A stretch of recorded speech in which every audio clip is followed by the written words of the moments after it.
Hello, my name is Chris Fitzpatrick, and the public lecture that I watched was the professor debate on the topic, do we live in a simulation? I was very attracted to this topic, so I decided to choose it, and the authors of this debate are Predrag Svitanovic, Mary Holder, Hans Klein, Zeb Rocklin, Gregory Turk, and Santosh Vempala.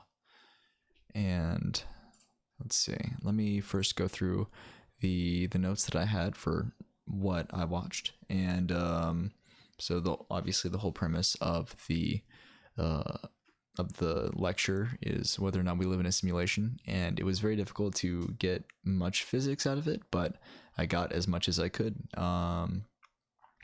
And as well as physics, I just talked about science in general because I felt like that fit, because the scientific method and observation and quantitative versus qualitative, subjective versus objective is all very important in the STEM field.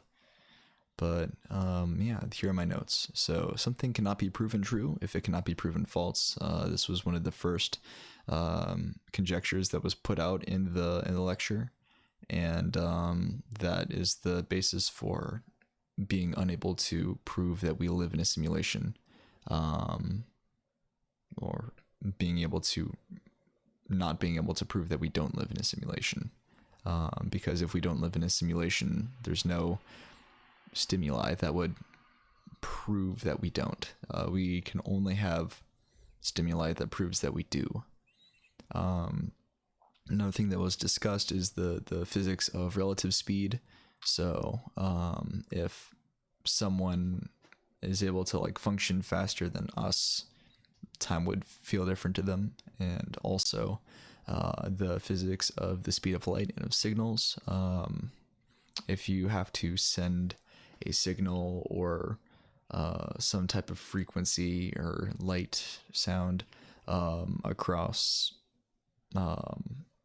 galaxies, that would take a significant amount of time. It isn't instant as it appears to us. Like, I can't see how long it takes for the light to reach my eyes, but along vast distances of space, it's very obvious how long it takes for light to get anywhere. It takes 9 minutes for the light from the sun to get to Earth. So yeah,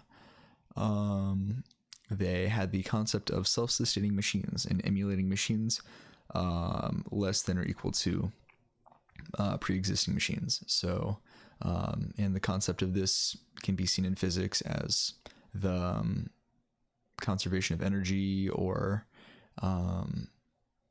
potential and kinetic energy, and the fact that you can't just get energy out of nowhere. Energy already exists, can't be created or destroyed. Yeah. And that's about all I could get out of the physics. But there's some more things that I jotted down. The technology that we have strongly affects our abilities. The simulation of fluid dynamics and the Navier-Stokes equations are difficult, at least to simulate. That was one thing that they discussed a lot. We don't have a working definition of consciousness, so simulation is impossible until we get one. Humans have brain cells that act as insulators for electric current. Glea, which is another part of the human brain, they signal parts of the brain, but they don't signal with electricity. There's a theory that consciousness cannot be simulated because it is not a physical phenomenon. Consciousness is caused by all of the chemical reactions in the brain. Abstraction and generation are keys to consciousness.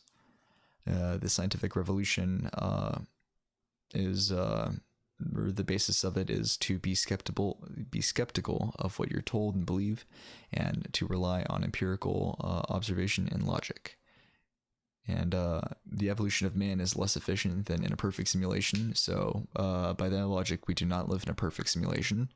I don't know how much merit that holds.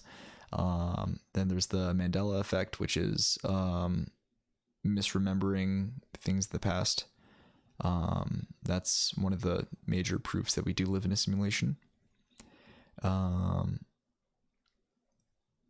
there should be no empirical difference between a perfectly simulated world and a non-simulated world, and you can't have an experiment without a purpose. So people, that's one of the things that they wondered, is why would people simulate a world without a purpose? So that's the basis for the scientific method. Let's see.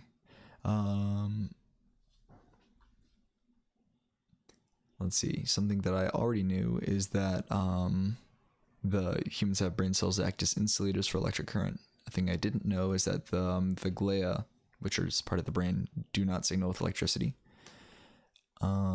Something in the lecture that sparked my curiosity is the fluid dynamics equations. I imagine it's going to be way over my head, but something that sounds difficult to simulate seems very interesting to me. And did it somewhat relate to my own topic of study? I mean, it does to a degree. I'm studying computer engineering. Yeah, and so I'm sure I'll be working with code throughout my time, probably some simulations as well. Obviously not to the magnitude of the entire human population and the Earth itself and the universe itself, potentially. But yeah, I will be running simulations in my field of work most likely. And yeah, did I follow up on this topic outside of the lecture? I didn't attend this lecture publicly, so I couldn't exactly follow up on it. But yeah, that's all I have for today. And yeah, thank you very much.